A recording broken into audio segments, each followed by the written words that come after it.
오늘 우리가 함께 볼 말씀은 마태복음 6장 1절부터 8절 말씀입니다.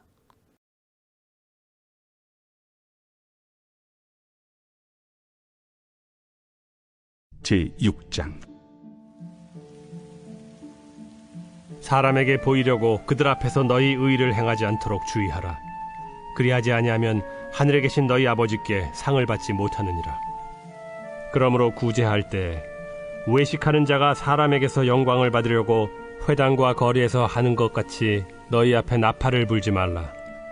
진실로 너희에게 이르노니 그들은 자기 상을 이미 받았느니라. 너는 구제할 때 오른손이 하는 것을 왼손이 모르게 하여 내 구제함을 은밀하게 하라. 은밀한 중에 보시는 너희 아버지께서 갚으시리라. 또 너희는 기도할 때 외식하는 자와 같이 하지 말라. 그들은 사람에게 보이려고 회당과 큰 거리 어귀에 서서 기도하기를 좋아하느니라. 내가 진실로 너희에게 이르노니 그들은 자기 상을 이미 받았느니라.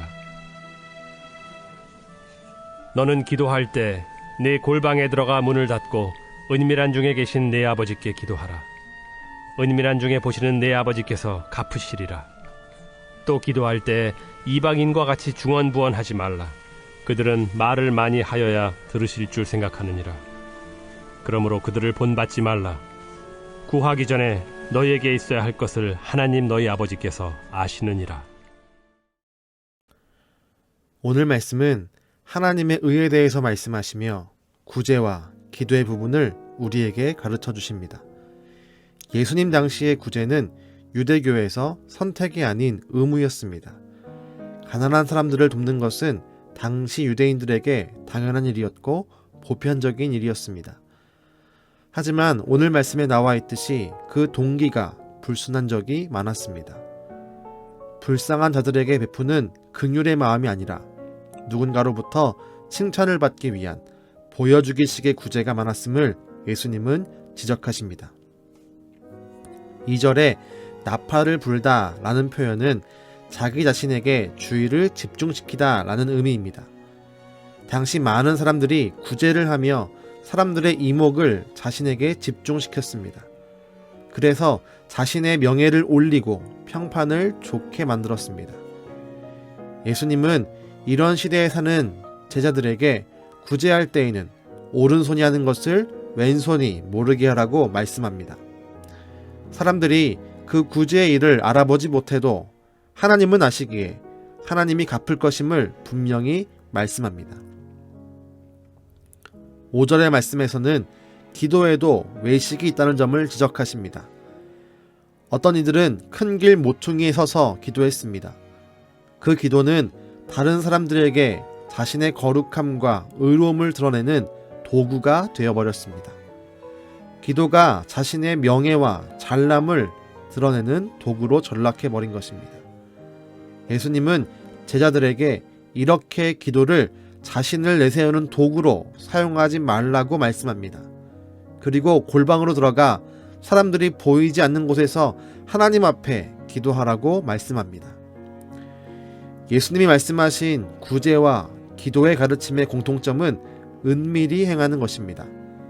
사람들 앞에 대가나 명성을 얻기 위해 구제와 기도를 사용하지 말라고 말씀합니다. 이것은 외식하는 것이라고 분명히 말씀합니다. 예수님은 우리 마음의 동기를 보십니다. 의를 행하여 결과적으로 의로운 사람이 되는 것과 사람들에게 인정받으려고 의도적으로 의를 행하는 것은 다릅니다. 사람들에게 보이는 의대로 행하는 선행은 아무리 선해도 사람들로부터 명예를 얻기 때문에 하나님에게 받을 상이 없습니다. 우린 하나님께서 우리의 중심을 보신다는 것을 기억해야 합니다. 하나님은 우리의 동기를 보십니다. 우리의 구제와 기도는 다른 사람을 의식하는 것이 아닙니다. 우리의 구제와 기도는 하나님을 의식하는 것입니다. 구제와 기도가 내 믿음을 드러내거나 다른 사람에게 내 명예를 드러내기 위한 도구가 되어서는 안 됩니다. 톰 라이트라는 신학자가 중동에 살았을 때의 이야기입니다.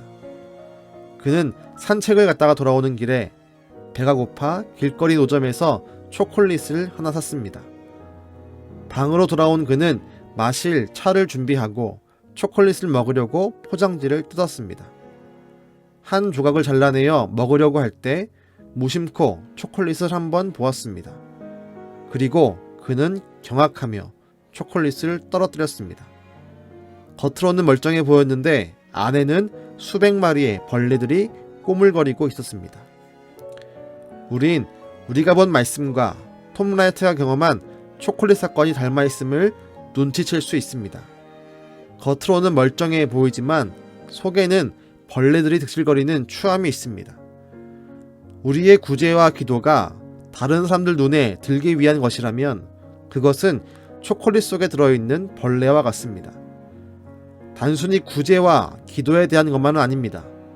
우리의 신앙생활 모든 부분의 내적 동기가 사람들의 평가라면 우리 안에는 썩은 것을 먹는 벌레들이 가득 차 있는 것입니다. 예수님은 오늘 말씀에서 분명히 말씀합니다. 외식하지 말라라고 말입니다. 겉과 속의 다른 모습을 보이지 말라는 것입니다. 겉은 거룩한 척, 믿음이 있는 척하지만 정작 그 안은 더러운 욕망으로 가득 차 있는 모습을 경계하십니다. 예수님은 구제를 은밀하게 하고 기도를 골방에 들어가서라는 말씀으로 진정한 구제와 진정한 기도를 하라고 말씀합니다. 사람 앞에 나타내는 의가 아닌 하나님 앞에 마음을 온전히 드리는 의로움을 추구하라고 말씀합니다.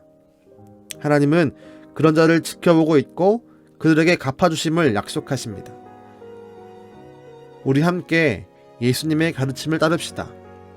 사람들의 평판 때문에 억지스러운 모습을 보이지 맙시다. 우리의 마음을 하나님께 맞추고 하나님이 주시는 마음으로 살아갑시다. 그 마음에 따라 긍휼을 베풀며 그 마음에 따라 간절히 기도합시다. 다른 사람의 시선의 유무와 상관없이 하나님의 시선이 나를 향해 있음을 느껴봅시다. 우리가 아무도 없는 곳에서 하는 진실된 기도를 하나님은 들으시고 기뻐하시며 응답하십니다. 다른 사람들에게 드러내지 않는 긍휼과 자비의 선행을 하나님은 아시고 우리에게 갚아주실 것입니다. 기도하겠습니다. 하나님, 우리가 외식하는 자가 되지 않기를 간절히 원합니다. 우리가 거룩한 동기, 하나님이 허락하시는 거룩한 마음으로 다른 사람들을 향해 구제를 하고 믿음을 보이며 기도할 수 있는 거룩한 성도가 되게 허락하여 주시옵소서. 이 땅 가운데 다른 사람들에게 눈과 평판에 휩쓸리지 않게 하시고 오직 내 안에 역사하시는 하나님의 말씀과 하나님의 눈빛을 경험하며 그 마음을 따라 살아갈 수 있는 우리 모두가 되게 역사하여 주시옵소서. 오늘 하루도 우리를 지켜보시며 우리의 모든 것들을 아시는 예수님의 이름으로 기도드렸습니다. 아멘.